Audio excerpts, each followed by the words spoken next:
नमस्कार, नर्मदा की पुकार में आपका स्वागत है। आइए रुक करते हैं खबरों की तरफ। अब खबर बरेली से। ट्रैक्टर रैली निकालकर किसानों ने एसडीएम को सौंपा ज्ञापन। पुलिस और राजस्व विभाग की रही चाक चौबंद व्यवस्था। जी हां, केंद्र सरकार द्वारा बनाए गए कृषि कानूनों का विरोध करते हुए राष्ट्रीय किसान मजदूर महासंघ के बैनर तले बरेली में किसानों ने ट्रैक्टर रैली निकाल हजारों की संख्या में एसडीएम कार्यालय पहुंचकर महामहिम राष्ट्रपति महोदय के नाम का संबोधित ज्ञापन एसडीएम प्रमोद सिंह गुर्जर को सौंपकर तीनों कानून वापस लेने की मांग की गई है। किसानों द्वारा ट्रैक्टर रैली निकालने पर राजमार्ग पर होने वाली अव्यवस्थाओं को दूर करने के लिए तहसीलदार संतोष बिटौलिया, एसडीओपी अशोक घनघोरिया, नायब तहसीलदार नीरू जैन एवं थाना प्रभारी मनोज दुबे सहित समस्त पुलिस एवं राजस्व विभाग द्वारा जगह जगह चेकिंग पॉइंट लगाकर सतत निगरानी की गई। बरेली की सीमा के बाहर से निकाली गई ट्रैक्टर रैली जब एसडीएम कार्यालय के समक्ष पहुंची तो किसानों के ट्रैक्टर पर नगर के लोगों ने वर्षा की एवं पानी नाश्ता की व्यवस्था की गई। किसानों द्वारा निकाली गई ट्रैक्टर रैली में युवा नेता युद्धवीर सिंह पटेल, युवा नेता नरेंद्र पटेल, बाबूजी, भूपेंद्र चौधरी, कविंद्र रघुवंशी, दीपक रघुवंशी, यशपाल रघुवंशी, जगदीश रघुवंशी, सुनील राय, अंकित तिवारी सहित सैकड़ों किसानों की उपस्थिति रही। बरेली से नर्मदा की पुकार के लिए मनीष सिलावट की रिपोर्ट।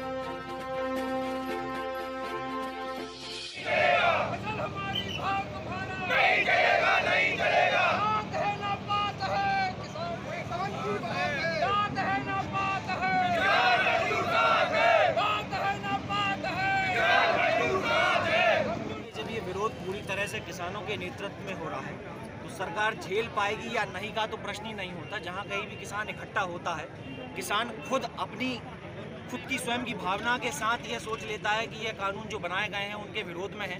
पूरे किसानों के नेतृत्व में इकट्ठा होकर के हजारों की तादाद में ट्रैक्टर इकट्ठे होते हैं और किसान स्वयं ही यह मानते हैं कि यह कानून विरोध में है, उनके लिए किसी भी प्रकार से हितार्थ नहीं है। और जब आते हैं तो सरकार को यह समझ लेना चाहिए कि ये कानून किसी भी प्रकार से हित में नहीं है और इस विरोध को सरकार जितना ज़्यादा बढ़ावा देगी, जितना ज़्यादा और इंतजार करवाएगी किसानों से, किसानों का विरोध और ज़्यादा प्रखर होता चला जाएगा। मोदी जी तो सत्ता के उसमें इतने चूर हो चुके हैं कि उन्हें किसानों की कोई चिंता ही नहीं है। वो एक तरह से अडानी और अंबानी के लिए पूरा कार्य कर रहे हैं, किसानों की तरफ सुन ही नहीं रहे हैं। सारे देश का जो कांग्रेस उस समय जो कांग्रेस ने जो प्रगति की थी वो सब पूरे एक तरफ से सब रेलवे बेच रहे हैं, एयरपोर्ट बेच दिए, सब अब निजीकरण कर करके वो पूरे तरह से देश को बर्बाद करने में लगे हैं। अब क्या करा जाए, वोट उनको कृषि के उसमें उनको ध्यान नहीं देना। अडानी अंबानी के लिए वो इस तरह का पूरा कृषि का निजीकरण करके उसको एक तरह से किसानों को उनका उद्योगपतियों के हवाले गुलाम बनाने के उसमें मूड में है। लेकिन अब दोबारा ये तो पब्लिक को, किसानों को सोचना है कि अगले चुनाव के बाद उनसे किस हिसाब से हमें निपटना है। किसानों को मतदाता नहीं मानती केंद्र सरकार। केंद्र सरकार तो अब इतनी मन में चूर है कि वो किसानों को गिनती ही नहीं है। वो तो व्यापारियों की ही सरकार है एक तरह से। गुजरात की लॉबी है पूरी और गुजरात से ही सिस्टम पूरा चल रहा है। गुजरात में उन्होंने पूरा चीज़ खत्म कर दी, सभी तरह से एक तरह से बर्बाद कर चुके।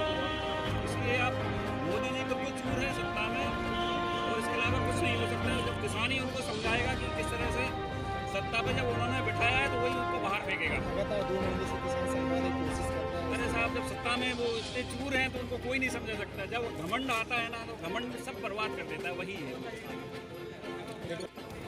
2 महीने से अभी तक सरकार नहीं छेड़ पाई है। किसान बहुत परेशान है, चक्का जाम किए जा रहे हैं, ट्रैक्टर से रैली निकाली जा रही है। लेकिन क्या कारण है कि सरकार अभी तक इसमें दोनों बातें हैं। किसान अगर रैली निकाल रहा है तो किस शांतिपूर्ण तरीके से, जैसा कि आप लोगों ने आज देखा कि किस शांतिपूर्ण तरीके से रैली निकाली गई और वहाँ ऐसे आरोप लगाए जा रहे हैं किसानों पे कि किसान आतंकवादी हैं, उन्हें फंडिंग हो रही है विदेशों से।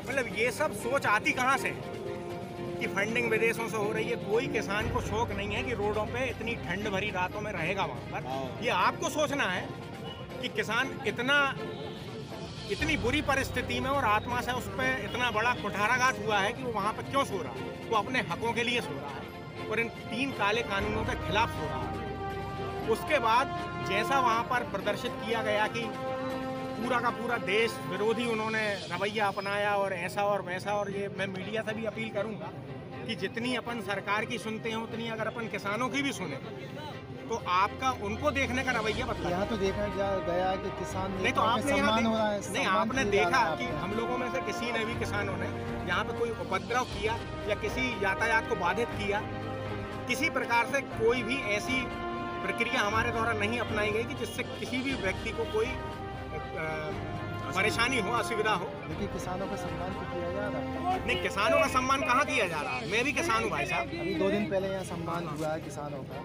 जो नेता नहीं, ये आपको समझना होगा कि किसानों का सम्मान नहीं हुआ भाई साहब, किसान नेता का हुआ नहीं, है। किस किसान? वो एक राजनीतिक पार्टी के किसान नेता का हुआ है और यहाँ जो हो रहा है वो किसी राजनीतिक पार्टी के बैनर तले कार्यक्रम नहीं। वो जो नेता है वो भी किसानों के साथ में खड़े थे पहले तो। उनके हिसाब से किसान वही है जो उनकी राजनीतिक पार्टी के अंतर्गत आता है। भाई जो किसान उनकी राजनीतिक पार्टी के अंतर्गत नहीं आता वो किसान ही नहीं है उनके हिसाब से। अब ये चीज़ आपको समझनी होगी और जैसा कि आप लोगों ने भी उनके खिलाफ जो पेपर में लिखा और या उनके समर्थन में लिखा वो आप खुद ही पढ़े कि वो किस प्रकार से उस आंदोलन को उन्होंने किया और इस आंदोलन के होते हुए वो स्वागत हुआ है कि ये किसान आंदोलन 2 दिन बाद होना है, तो उसके दबाने के प्रयास को और लोगों में उसको प्रदर्शित करने के हिसाब से मतलब ये बहुत दुर्भाग्यपूर्ण है। आज मतलब प्रजातंत्र में अगर इस प्रकार के रवैया अपनाया जाएगा तो ये बहुत दुर्भाग्यपूर्ण होगा।